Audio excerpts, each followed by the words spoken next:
تک کہ مسلمان عورتوں کا حال یہ تھا. اللہ اکبر. مسلم عورتیں اس وقت صبح کو بیدار ہو جاتی تھی کہ ابھی صبح کو اذان بھی نہ ہوتی تھی. اللہ اکبر. اور جب وہ خواتین اٹھتی تو کبھی اپنے بچوں کو بیدار کرتی, کبھی اپنی بچیوں کو بیدار کرتی, کبھی اپنے شوہر کو بیدار کرتی. گھر کے اندر قرآن مقدس کی تلاوت کی آواز آتی. اس شان سے جب عورتیں اپنے گھر کے اندر زندگی گزار رہی تھی تو اللہ اکبر شوہر چند روپے کما کر کے لاتا, اللہ اس کاروبار کے اندر برکت عطا کرتا.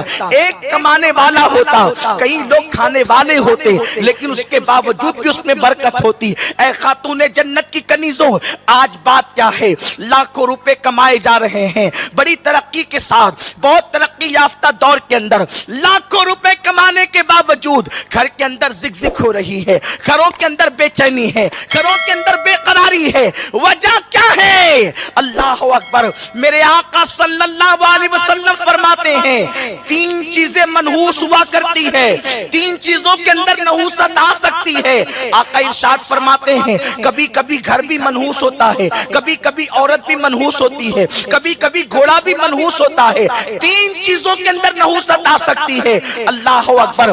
جو عورتیں سورج نکلنے کے بعد بھی سوتی پڑی رہتی ہے, گویا کہ ان کی وجہ سے گھروں کے اندر نحوست ہے. شوہر رات و دن کمائے گا لیکن برکت نہیں ہوگی. اور وہ خواتین جو صبح کو اٹھ جاتی ہے اللہ کے قانون کے مطابق, ان کا شوہر تھوڑا کماتا ہے تو اللہ رب العزت برکتیں عطا فرماتا ہے. اللہ کی حدوں کی حفاظت کرو. میرے پیارے آقا صلی اللہ علیہ وسلم کی کنیزوں, آج میں تمہیں بتاؤں. اللہ اکبر. آج عورتوں کے شوق کا عالم کیا ہے؟ مجھے زیور مل جائے, مجھے کپڑے مل جائے, مجھے کھانا مل جائے, مجھے بائک پر گھومنا مل جائے, اور اس کے حل من مزید, حل من مزید اس کے نعرے لگ رہے ہیں. میرے آقا صلی اللہ علیہ وسلم کی کنیزوں, آؤ میں تمہیں بتاؤں کل کی خواتین کا حال کیا تھا, کل کی خواتین کی کیفیت کیا تھی. اللہ اللہ. ان کے دل میں اللہ رب العزت پر کتنا اعتماد تھا, ان کے دلوں میں کتنا توکل تھا, ان کا رشتہ اللہ اس کے رسول سے کتنا مضبوط تھا. اللہ اکبر.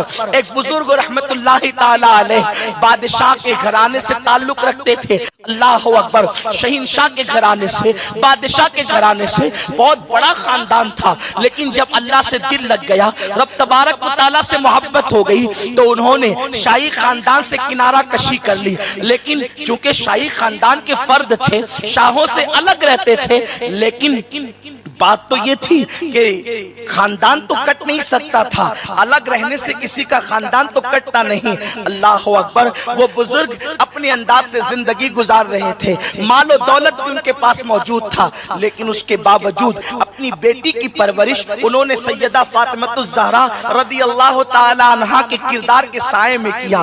اس کے بعد بادشاہ وقت نے کہا, اے بزرگ, آپ کی بیٹی بڑی حسین و جمیل ہے, آپ ہمارے خاندان سے متعلق ہیں, اس لیے آپ اپنی بیٹی کا رشتہ میرے ساتھ کر دیں. آپ نے جیسے ہی سنا کہ بادشاہ وقت اپنے لیے میری بیٹی کا رشتہ مانگ رہا ہے, میں تم سے پوچھنا چاہتا ہوں, اے خاتون جنت کی کنیزوں, اگر وقت کے ایم ایل اے کے گھر سے, ایم پی کے گھر سے, یا وزیر کے گھر سے آپ کے گھر رشتہ آئے تو ہمیں خوشی ہوتی ہے. بڑے بڑے تاجروں کے یہاں سے رشتے آئے تو ہمیں خوشی ہوتی ہے, اور یقیناً خوشی کی بات بھی ہے. اللہ اکبر. خاتون جنت رضی اللہ تعالی عنہ کی کنیزوں, میرے آقا صلی اللہ علیہ وسلم کی کنیزوں, انسان کہتا ہے الحمدللہ میری بیٹی کو اتنے بڑے بڑے گھرانے سے رشتے آ رہے ہیں, لیکن اللہ اکبر, کیا سوچ تھی اس زمانے کے مسلمانوں کی. اللہ اللہ. بادشاہ سے کہا 3 دن کی مہلت مجھے دے دے, 3 دن کی مہلت مجھے چاہیے تاکہ میں اس پر غور کر سکوں. اور اس کے بعد گھر تشریف لانے کے بعد آپ کہتے ہیں بادشاہ تو حرام و حلال میں تمیز کیے بغیر مال جمع کرتا ہے, میں اپنی بیٹی کو جہنم میں جھونک نہیں سکتا. اور اس کے بعد آپ رشتہ ڈھونڈنے کے لیے نکلے. اللہ اکبر. تو نے جنت کی کنیزوں, مجھے بتاؤ رشتے کہاں ڈھونڈے جاتے ہیں؟ اللہ اللہ. ہم بازار میں رشتہ ڈھونڈتے ہیں, ہم گھروں پہ جا کے رشتہ ڈھونڈتے ہیں, ہم پارکوں میں رشتہ ڈھونڈتے ہیں, ہم مال میں جا کے رشتہ ڈھونڈتے ہیں, لیکن اللہ والوں کی فکر کیا تھی؟ وہ رشتہ ڈھونڈنے کے لیے نکلے بیٹی کا. کبھی اس مسجد جا رہے ہیں, کبھی اس مسجد جا رہے ہیں, مسجد کے دروازے پہ جا رہے ہیں. کیوں جا رہے ہیں؟ کہ مجھے داماد ملے تو گناہوں کی اڈوں پر جانے والا نہیں,